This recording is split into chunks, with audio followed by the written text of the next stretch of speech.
Now, this episode 3 of Watch Me Play COD. I'm playing Free For All on Cracked. There's only 4 of us in here. Using the AK-74U. Something that you guys should know is that most of the time when players play, they have this thing where they like to do the snaking to the left. That's just something people do. I think it's naturally because the way the controller is built, it's a lot easier to move to the left than it is to the right. So what that would mean is if someone's coming at me, then I know that he's most likely going to move that way. He's going to move towards the right, which is his left. And that's like almost always happens. And it's really stupid to try to shoot someone from behind like this. It's a lot easier if you let them run into your bullet. If you see that they're going to be moving right, start shooting just a little bit ahead of them. That way, they'll run into your bullets. But see, I can't find anybody on this map right now. Wow. I don't know what's up with the servers, though. I mean, every Call of Duty, there's something going on for the first month. So I really don't, care much about it. I just let it happen. And then after about a month, the servers are patched. You can invite people to your games much easier. It's just a lot more simple. But that takes about a month, though. And there's no commando in this game, though if you are about 1.5 feet away from someone, like in real life, if you could, you would probably lunge at them. But there's no 5 feet away, and lunging at them doesn't cancel what they're doing like commando on MW2. Though this game does have one thing that I don't like, that I wish. There's one thing on this game that I really do wish that could be available, and that would be 3 attachments. Because every new Call of Duty, adding something new can be taken away, but if you add it, you get to see how the community likes it. So I would love to have a silencer with a red dot and a grip on my gun. They said this game's all about customizing your gun how you want it to be. Well, then I want to put a red dot, a silencer, and a grip. Something else, though, that's kind of frustrating is that if I'm running around, this makes no sense either. If I'm running around with an RPG on my back, right here, why do I slow down right when I pull it out? Like, where did it come from? I think people who want to use RPGs, just make them with or without the RPG pulled out, with or without it. They should be walking like this the whole time. They shouldn't be able to run that fast. And the amount of time that they are allowed to run would be as slow as it is, but if you have marathon, you maybe run just a little bit longer. Because that's ridiculous. I can only run 4 feet while holding an RPG. When in real life, I'm pretty sure you could probably run for a while holding an RPG. So that's something they do need to change. I think running with RPG needs to be fixed. I also think that when you're playing the game, what the hell? That was shiny. When you're playing the game and you switch to like an RPG and stuff. Whoa, whoa, whoa. I don't think that it should go that fast. That's pretty fast. I'm pretty sure that you can't just switch to your RPG as fast as a sidearm. Anyways, other than that, on to other news. The motion sensor is badass. It's great. Drop it down. There you go. It's a little beacon that tells me where someone may be in that area. I've noticed it's not good for much unless if you like to spawn trap and you want to make sure they're not leaving their spawn. You can press pause on the screen and you can see where they're at. You don't have to be far away, or you don't have to be close to it to watch the radius. Something else about the motion sensor is that it's really good, especially for maps that you can have some players go place them, and then they can come back and do their thing, hit pause, and tell you where someone's at, like Alpha Bravo Charlie on the flags and stuff if they're trying to capture them. But yeah, I got the AK-74U with the grip on. It's a great gun for close quarters. It's a great gun for, I wouldn't say really spawn trapping. I guess it could work like that. Better spawn trapping guns, in my opinion, are like the M16, where 3 people can be running in a row. And you can get them because the M16 will just hit all 3 in a row.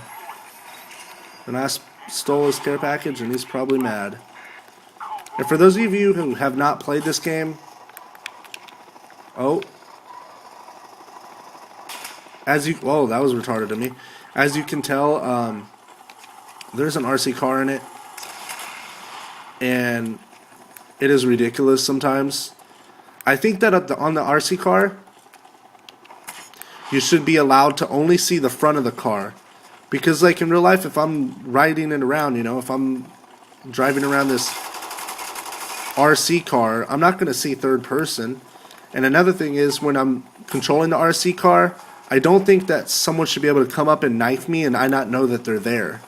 Because realistically, if I'm sitting down and looking at a screen controlling an RC car that has a camera on it, I'm pretty sure I know if someone walks up on me. So maybe they should have it to where an inch or two of the top of your screen shows in real time where you are. So if you see someone run up on you, you can hit a button, exit out of the RC car, and be able to shoot at them. And if you get them, then you go back to using your RC car. And another thing about the RC car is I do not think you should be able to use it when you're dead. I'm pretty sure it doesn't work for search and destroy. It may not, but all these other game modes, every time I've used the RC car and I die while using it, I'm still able to use it, and so are other people. Yeah, this map is dead. There's like nobody here.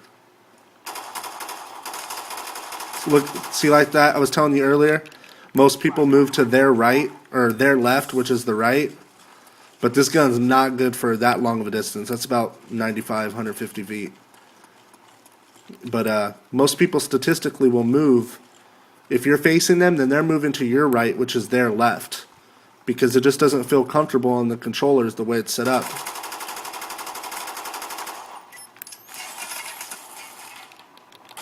It doesn't feel comfortable the way the controller's set up for you to move to your left. And try to snake or whatever. Guess I'm not doing good this one. I never really do that well on maps that have only a couple people. I don't know why. I'm really good at like someone's running around and stuff. I can hear them, but when there's like not this many and they're being all ninja and stuff, and I'm expecting to play a game with a good amount of people, I don't do that well. Okay, that's another thing right there. Do not stop shooting somebody until the red goes away. I messed up right there. But when the red leaves their name, then they're dead. Because there's that final stand perk. And if they hit you once or twice, and then you drop them to final stand, all they have to do in final stand is hit you with one more bullet. And most likely you're going to move away anyways because you think they're dead. So they're going to get that one more bullet on you. And then you're going to die. Tried to make him think I was going out the door right there, and it worked.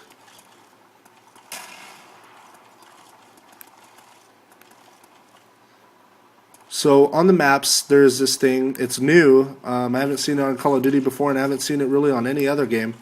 But it's really good for strategy and figuring out where someone was at and how to talk to your team. There's a grid, C2, C3, all that kind of stuff. So you can tell your teammates, hey, I'm over here, or there's a guy and I just died at C4, and then they'll know that direction. They'll know the location of where he's at. And that helps a lot, especially for those of you guys that like to do strategies and stuff and work with your teams like that. A lot of this is like obvious stuff for you guys. The people that do play this, it's just obvious stuff.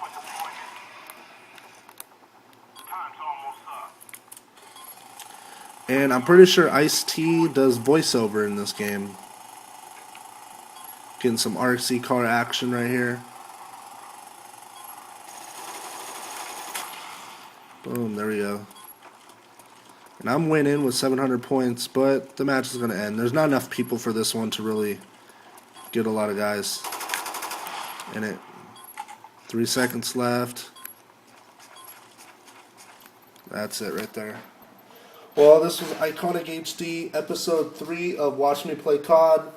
That's pretty much it. The only other thing I got to say about it is that from a rumor, I guess there's going to be more downloadable content in this game than any other Call of Duty ever provided. So what that means is there's got to be more maps